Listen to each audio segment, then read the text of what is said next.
नमस्कार टीवी बिहार, मैं हूं आपके साथ हेमंत। इस वक्त मैं मौजूद हूं जमुई मुख्यालय से कुछ ही दूरी पर। इस गांव का नाम सोनपे ग्राम बताया जा रहा है, जहां पर कल सुबह बिहार के मुखिया नीतीश कुमार यहां पहुंचेंगे। कार्यक्रम स्थल यहां बनाया गया, आप देख सकते हैं तस्वीर के माध्यम से कि जोर शोर से यहां तैयारी चल रही है। कई तरह के तंबुए लगाए गए, कई तरह के योजना का कल पारदर्शिता की जाएगी। साथ ही साथ आपको बता दें कि करोड़ों की योजनाओं का कल लगभग 74 योजनाओं का शिलान्यास किया जाएगा और 58 का उद्घाटन होगा, और जिसमें 16 योजनाओं का शिलान्यास होगा, जिसमें करोड़ों की लागत से यह योजनाएं तैयार हुई है। बता दें कि यहीं से कुछ ही दूरी पर जो है एक और कार्यक्रम स्थल बनाया गया है, वहां भी कल लगभग यहां से 20 किलोमीटर की दूरी पर है। उन दो जगहों पर कल इस प्रगति यात्रा के दौरान मुख्यमंत्री दोनों जगह पर पहुंचेंगे नीतीश कुमार। साथ ही साथ बता दें कि एनडीए के कई बड़े नेता, मंत्री, विधायक आज जमुई ज़िले में पहुंच रहे हैं, क्योंकि कल जो है सुबह बिहार के मुख्यमंत्री नीतीश कुमार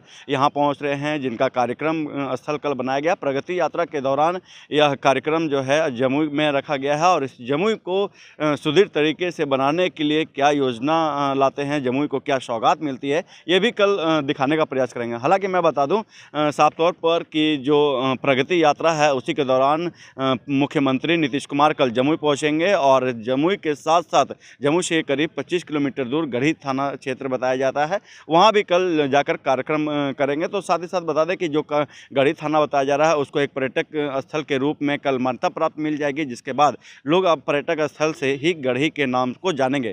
तो सोनपे जो ग्राम है, यहाँ पर करीब 38 स्टॉल लगाए गए हैं, जहां पर अलग अलग तरीके के पारदर्शित की जाएंगी चीज़ों को। ऐसे में ही बता दें कि एक पंचायत भवन के निर्माण को लेकर और उसी के पैराग्राफ पर यह दृश्य बनाया गया है, जिसमें आप साफ तौर पर देख सकते हैं कि पशु शेड है, वर्मी कंपोस्ट है, रेन वाटर होस्टिंग है, मुर्गी फार्म है, बकरी फार्म है, तापरोधी विद्यालय। तो देखिए किनके सौजन्य से ये किया जा रहा है, मैं उनसे भी एक बार जानने का प्रयास करूँगा कि आखिर यह जो जल जीवन हरियाली और तापरोधी है उसको लेकर क्या कुछ कहेंगे और क्या कुछ बताना चाहेंगे, क्योंकि यह बहुत बड़ी जो है उपलब्धि है अगर कहा जाए तो। क्योंकि अगर पंचायत में इस तरह से अगर डेवलपमेंट किया जाएगा तो उस पंचायत का कहीं ना कहीं आने वाले भविष्य में जो उनके जनरेशन होंगे उनको काफ़ी सहूलियत मिलेगी। तो देखिए शायद इन्हीं के सौजन्य से यह चीज़ किया जा रहा है। क्या है ये तापरोधी विद्यालय और क्या ये पूरा दृश्य दर्शाता है? ये एक मॉडल है कि जलवायु समर्थ पंचायत का। हम लोग ने आज माननीय मुख्यमंत्री जी कल यहाँ पे आने वाले हैं, और हम लोग ने एक कंसेप्ट के साथ एक मॉडल बनाने का प्रयास कर रहे हैं कि अपने पंचायतों को जो वातावरण जलवायु परिवर्तन हो रहा है उसको कैसे पंचायत को बचा सकते हैं, पंचायत एक मॉडल बना सकते हैं। उसी को लेके हम लोग ने यहाँ पे एक स्टॉल लगाने का प्रयास कर रहे हैं। इसमें आपको बता दें कि ज़्यादा से ज़्यादा वृक्षारोपण देख रहे हैं, जैसे कि रोड के किनारे हम लोग वृक्षारोपण कर रहे हैं। यदि हर पंचायत में जितने भी रोड है उसमें वृक्षारोपण हो जाता है तो एक बड़ी समस्या वो एक हरी चादर के रूप में पंचायत को डेवलप कर सकते हैं।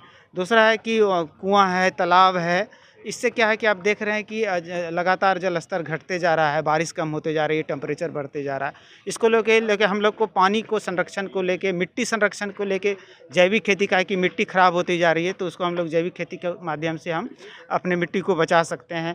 दूसरा है कि जैसे कि आप लोग देख रहे हैं कि हमारे पर्यावरण को बचाने के लिए सभी जीव जंतु को रहना बहुत ज़रूरी है। तो हम गाँव में लाइवलीहुड को बढ़ाने के लिए मुर्गी पालन है, बकरी पालन है, पशुपालन है, गाय पालन है, हर तरह का पशुपालन। साफ तौर पर अगर कहा जाए तो इन्वायरमेंट जो अभी धीरे धीरे कम होती जा रही है, ताप बढ़ता जा रहा है, ठंड कम होती है जी, तो उसको लेकर के आपने पंचायत स्तर पे ये चीज़ दृश्य दिखाने का प्रयास किया कि ये जो अगर चीज़ें बना दी जाए तो एक पंचायत में अच्छे तरीके से वहाँ का इन्वायरमेंट तैयार किया जा सके। ये तापरोधी विद्यालय क्या है?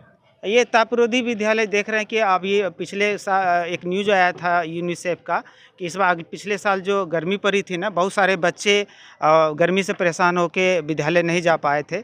तो हम लोग ने एक मॉडल बनाया है कि पहले जो बनाया करता था 2 लेयर का दीवार हुआ करता था, वो हीट कम होता था, और उसके छत पे यदि हम लोग बागवानी करते हैं तो वो विद्यालय टेम्परेचर मेंटेन कर सकता है। तो बच्चा आराम से पढ़ेंगे तभी हमारा देश विकास होगा। तो इसको आप पारदर्शित करके दिखा करके क्या संदेश देना चाहते हैं नीतीश कुमार को? ये संदेश ये देना चाह रहे हैं कि जिस तरह से जलवायु संकट हमारे लोगों के बीच आ रहा है बड़े संकट के रूप में, तो यदि ये मॉडल हम अपनाते हैं पंचायतों में तो जो हमारे एक मॉडल है तो वो हीट वेव को कम असर करेगा लोगों को, और उसको लाइवलीहुड और जो क्लाइमेट चेंज है उससे हम बच पाएंगे। क्या नाम है आपका? मेरा नाम संतोष कुमार सुमन, रीजनेटिव बिहार। देखिए संतोष जी थे, इन्होंने एक पारदर्शिता की है जो पंचायत स्तर पर अगर यह कार्य को अगर किया जाए तो ऐसे में कई चीज़ें हैं जो कि आने वाले एनवायरनमेंट पर कम असर डालेगा, ताप को कम करेगा। साथ ही साथ बता दें कि यह जो एक नदी टाइप का बना गया है उसमें कई पशु पक्षी आकर पानी पी सकते हैं। साथ ही बता दें कि तापरोधी विद्यालय जिसमें जिस तरह से टेम्परेचर लगातार बढ़ते जा रहा है तो उस पर अगर फूल पत्ती लगाकर या फिर जो हरित जो चीज़ें होती है उसको लगाकर वहाँ के टेम्परेचर को मेंटेन किया जा सके, यह चीज़ जो है सूबे बिहार के मुखिया नीतीश कुमार को यह दिखाना चाहते हैं, ताकि इस तरह का अगर इन्वायरमेंट अगर सभी पंचायतों में हो जाए तो आने वाले समय में हरित बिहार के नाम से काफ़ी अच्छा कहलाएगा। देखिए हमारे साथ एक और सज्जन हैं, इनसे भी हम जानने का प्रयास करेंगे। सर सबसे पहले क्या नाम है सर आपका? मैं डॉक्टर सुधीर कुमार सिंह, किस पोस्ट पे हैं? कृषि विज्ञान केंद्र प्रमुख। कृषि विज्ञान केंद्र के प्रमुख हैं।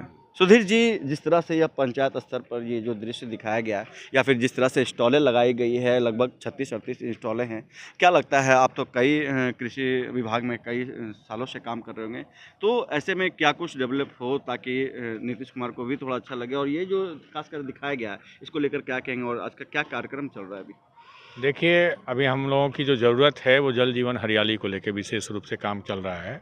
जल जीवन हरियाली पे जमुई को एक विशेष योजना भी मिली है, जो मौसम के अनुकूल कृषि कार्यक्रम क्या हो सकता है, किसानों को हम कौन सी तकनीक दे सकते हैं, हम क्लाइमेट रेजिलिएंट जो एग्रीकल्चर है क्या टेक्नोलॉजी निकल के आएंगी, तो जो चल रही है उसमें क्या सुधार होना है, नया क्या आ रहा है, उस दोनों पे काम भी चल रहा है।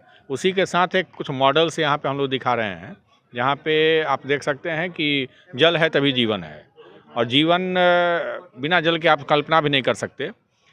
ये अब पिछले 10, 15, 12 साल एटलीस्ट आप देखोगे जब इसका डाटा रेनफॉल का, तो पता लगता है कि 3-4 साल का एक बड़ा गैप आता है जहाँ स्ट्रेस लगता है, पानी कम हो जाता है। नॉर्मल कंडीशन में अपने यहाँ जमुई जो असिंचित क्षेत्र माना जाता था, फिर भी यहाँ पे 1120 mm तक बारिश होती थी, वार्षिक बारिश। लेकिन पिछले कुछ वर्षों से ऐसा देखा गया कि ये 7, 750, 800 mm तक जाते जाते रुक जाती है। क्या कारण है इसका? बहुत सारे कारण हैं, उस कारणों में अभी जाएंगे तो बहुत डिटेल हो जाएगा। हाँ, बहुत डिटेल हो जाएगा। लेकिन ये तमाम कारणों के से जो हमारा खेती प्रभावित होता है, टेम्परेचर मेंटेन करना मुश्किल हो जाता है। वैसे कंडीशन में जब आप जल को संग्रहित नहीं कर पाएंगे तब कोई उपाय, कोई दूसरा रास्ता समझ में नहीं आता है। तो हम एक मॉडल के माध्यम से ये दिखाने की कोशिश कर रहे हैं कि जो मौसम में तापक्रम बढ़ा उससे हमारे बच्चे कैसे सुकून से रहेंगे, हमारी खेती कैसे सुकून से हो पाएगी, और दूसरा हम वर्षा का जो जल है उसको संचित कैसे कर सकेंगे। टोटल 38 स्टॉल लगाए गए हैं, और किन किन चीज़ों का स्टॉल है कुछ? यहाँ सबसे पहले शुरू होगा जो जीविका का स्टॉल लगा है। जीविका को बहुत लंबा एरिया दिया गया है, बहुत सारी तकनीकें हैं, चीज़ें हैं उनके पास जो ग्रामीण परिवेश से जुड़ी हुई हैं, वो सारे यहाँ प्रदर्शन किया जाएगा। स्वास्थ्य विभाग है, शिक्षा विभाग है, कृषि विभाग है, कृषि विज्ञान केंद्र है, और तमाम तरह के यहाँ मतलब विभाग, यहाँ जितने विभाग हैं लगभग सभी विभाग का स्टॉल लगा हुआ है। देखिए, ये हमारे साथ है कृषि विभाग के पदाधिकारी सुधीर कुमार जी। उन्होंने साफ तौर पर कहा है कि जिस तरह से जलस्तर धीरे धीरे बिहार में डाउन होता जा रहा है, उन तमाम चीज़ों को लेकर ये जो प्रदर्शित की जा रही है पंचायत भवन को एक छोटा सा दृश्य दिखाने के लिए, कहीं ना कहीं आने वाले समय में अगर इस पर सुदृढ़ तरीके से अगर कार्य किया जाए तो आने वाले समय में बिहार में फिर से हरित बिहार के नाम से जान सकते हैं। तो चलिए, ये थे हमारे साथ सुधीर जी, और साथ ही साथ हमारे साथ ये जो जिनके कार्यक्रमों द्वारा यह किया जा रहा था वो थे, साफ तौर पर बताया कि क्या कुछ है पंचायत स्तर पर किस तरह से काम की जा रही है। ऐसे ही तो हम छोटी बड़ी खबर के साथ लगातार बने रहिए। कल का अपडेट मैं आपको देता रहूँगा। कल यहाँ पर सूबे बिहार के मुख्यमंत्री नीतीश कुमार आ रहे हैं, क्या कुछ बताती है यहाँ की जनता और क्या कुछ प्रोग्राम होता है वो भी मैं दिखाने का प्रयास करूँगा। तब तक के लिए बने रहिए। मैं हूँ स्टार्ट बिहार से हेमंत। जय हिंद।